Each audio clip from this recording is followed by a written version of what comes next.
కొరింథీయులకు వ్రాసిన 2వ పత్రిక 2వ అధ్యాయము. మరియు నేను దుఃఖముతో మీ యొద్దకు తిరిగి రానని నా మట్టుకు నేను నిశ్చయించుకుంటుని. నేను మిమ్మును దుఃఖపరచనెడల నా చేత దుఃఖపరచబడిన వాడు తప్ప మరి ఎవడు నన్ను సంతోషపరచను. నేను వచ్చినప్పుడు ఎవరి వలన నేను సంతోషము పొందతగినదో వారి వలన నాకు దుఃఖము కలగకుండవలనని ఈ సంగతి మీకు వ్రాసితిని. మరియు నా సంతోషము మీ అందరి సంతోషమే అని మీ అందరి యందు నమ్మకము కలిగి ఈలాగు వ్రాసితిని. మీకు దుఃఖము కలగవలనని కాదు, కానీ మీ ఎడల నాకు కలిగి ఉన్న అత్యధికమైన ప్రేమను మీరు తెలుసుకునవలనని నిండు శ్రమతోనూ మనోవేదనతోనూ ఎంతో కన్నీరు విడుచుచు మీకు వ్రాసితిని.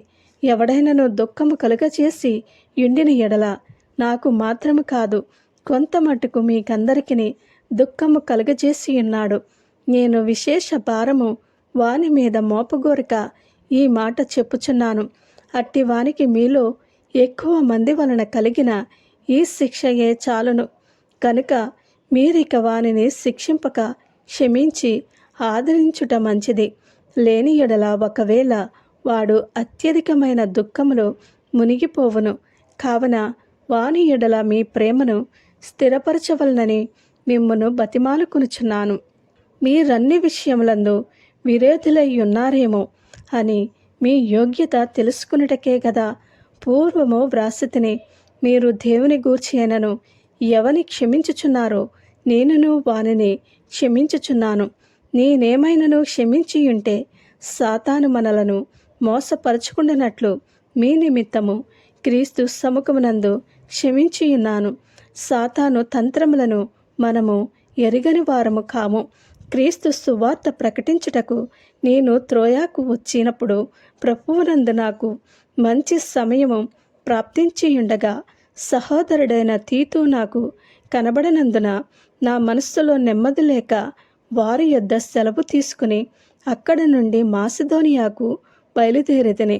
మా ద్వారా ప్రతి స్థలమందును క్రీస్తును గూర్చిన జ్ఞానము యొక్క సువాసనను కనుపరచుచు ఆయన యందు మమ్మను ఎల్లప్పుడూ విజయోత్సవముతో ఊరేగించుచున్న దేవునికి స్తోత్రము. రక్షింపబడి వారి పట్లను నశించు వారి పట్లను మేము దేవునికి క్రీస్తు సువాసన అయి ఉన్నాము. నశించు వారికి మరణార్థమైన మరణపు వాసనగాను, రక్షింపబడి వారికి జీవార్థమైన జీవపు వాసనగాను ఉన్నాము. కావున ఇట్టి సంగతులకు చాలిన వాడెవడు?